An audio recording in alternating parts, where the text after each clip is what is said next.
लगती है।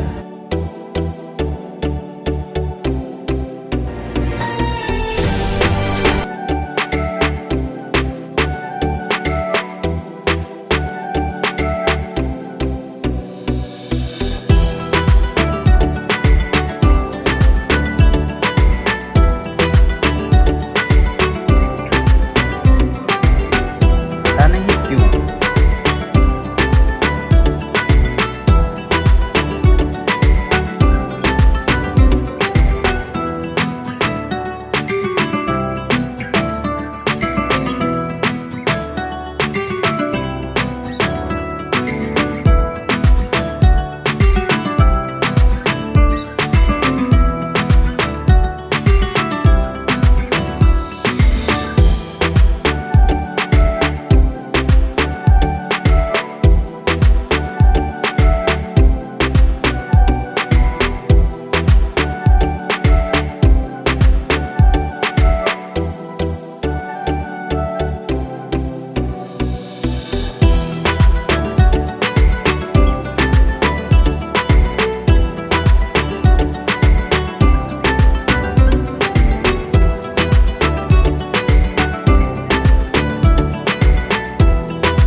पता नहीं क्यों, और दोस्तों के बिना जिंदगी और अधूरी सी लगती है।